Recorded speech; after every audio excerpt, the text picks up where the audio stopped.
사도 요한은 예수님의 제자 중에서 가장 오랫동안 살아남았던 사람입니다. 다른 모든 제자들은 복음을 전하다가 장렬하게 순교했지만 사도 요한은 역시 한 차례 자신도 순교를 당할 뻔하긴 했지만 예수님께서 그에게 어머니를 부탁하셨던 그 마리아를 모시고 살았습니다. 그래서 튀르키예 중서부 지역에는 성모 마리아의 집이라고 하는 가톨릭의 성지가 있습니다. 벽돌 집인데 이렇게 크지는 않아요. 그런데 좀 작은 집인데 벽돌로 지은 작은 집이 있습니다. 거기에 안에 들어가면 촛불을 많이 켜놨어요. 그래서 갔다가 저도 거기 가서 기도한 적이 있습니다. 그곳에서 요한이 예수님을 모시고 살았습니다. 요한은 마리아 사후에도 계속해서 살아남았고 많은 제자들을 배출하였습니다. 그래서 요한이 그 배출했던 제자 중에 속사도 중에 폴리캅이라는 사람이 있습니다. 요한은 순교하지 않았지만 폴리캅은 순교했습니다. 그래서 그 폴리캅은 끝까지 예수님을 배신하지 않고 화형을 당했습니다. 요한 역시도 박해를 받아서 펄펄 끓는 가마솥에 던져지기도 했지만 기적적으로 미끄러져 나와서 살게 되었고 지금의 튀르키예 이즈밀 옆에 반모라는 섬에 갇히게 되었습니다. 그리고 요한은 늙어서 자연사했습니다. 그래서 요한의 무덤이 있는 교회가 있거든요. 그래서 그 교회 밑바닥에 요한이 묻혀 있다고 그래요.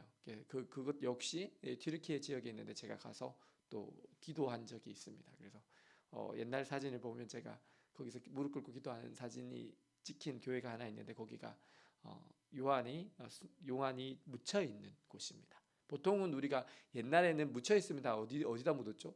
교회에다 묻었어요. 교회.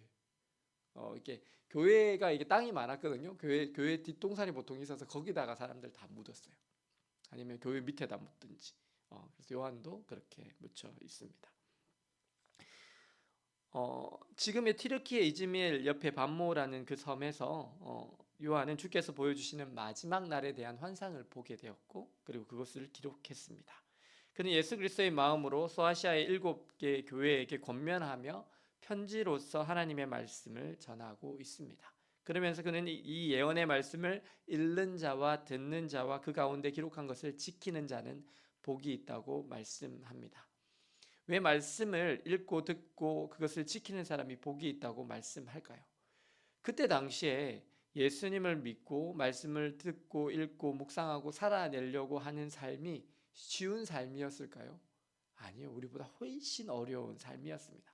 세상의 기준으로 볼 때 그들은 결코 복받은 사람이 아니었습니다. 왜냐하면 가면 갈수록 로마의 핍박은 더 거세졌습니다. 그래서 예수님의 12제자들 중에 모두가 다 복음 전하다가 죽었습니다.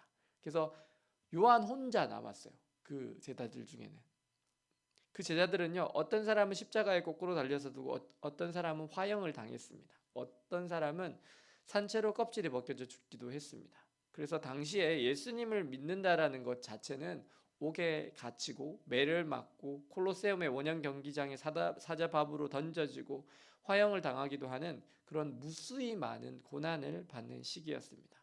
그런데 어떻게 사도 요한은 성경의 말씀을 읽고 듣고 지키는 자가 복이 있다고 말을 할까요? 그것은 세상에서의 어떤 부귀 영화보다도 더 큰 복이 하나님이시기 때문입니다. 지금 사도 요한이 말하는 복은 세상의 기준에서의 복이 아닙니다. 세상의 기준에서는 부유한 것이 복입니다. 좋은 것을 먹고 좋은 것을 입는 것이 복입니다. 세상의 명예와 부귀 영화를 누리는 것이 복입니다. 하지만 하나님의 나라에서는 부귀 영화보다 더 큰 복이 있습니다. 그것은 바로 하나님을 아는 것입니다. 그 하나님을 아는 것이 복입니다. 시편 73편 28절 말씀에 하나님께 가까이함이 내게 복이라 내가 주 여호와를 나의 피난처로 삼아 주의 모든 행적을 전파하리이다 라고 말씀합니다. 그렇습니다. 다윗 왕의 시대에 모든 찬양과 예배를 관장했던 레위인 제사장 아삽은 하나님을 가까이 하는 것이 복이라고 고백합니다. 그렇습니다. 우리에게 있어서 하나님을 아는 것이 복입니다. 여호와를 경외함이 지혜의 근본입니다. 거룩한 자를 아는 것이 명철입니다.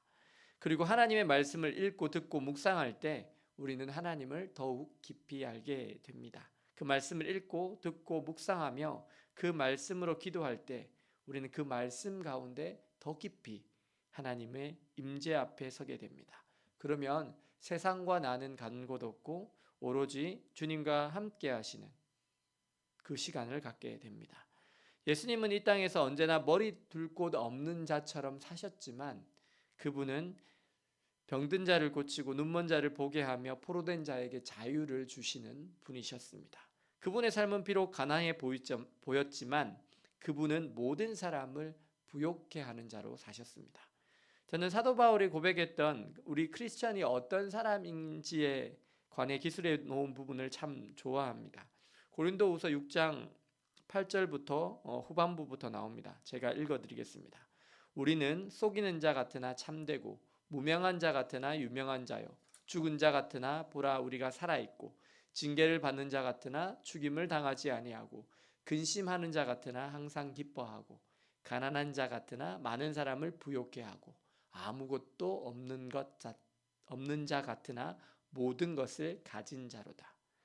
우리의 이름이 알려지지 않고 설사 핍박을 받아 죽은 자 같아도 징계를 받고 우리의 삶에 설사 하나님의 뜻대로 하는 근심이 있을지라도 우리는 예수 그리스도로 말미암아 항상 기뻐하고 가난한 자 같지만 많은 사람들을 복음으로 말미암아 부욕해 하고 아무것도 없는 자 같지만 주님 안에서 모든 것을 가진 사람입니다.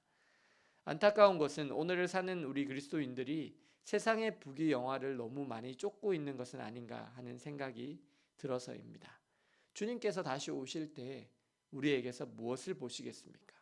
오늘 나는 주의 영으로 인해서 충만하십니까? 아니면 세상 것으로 채우기 위해서 애쓰는 사람입니까? 오늘 주님의 말씀을 읽고 듣고 묵상하고 지켜 내심으로써 정말 하나님께서 주시는 신령한 복으로 충만하시고 주님이 다시 오시는 그날이 여러분에게 기쁨과 벅찬 감격이 되시기를 예수님의 이름으로 축원합니다. 기도하시겠습니다.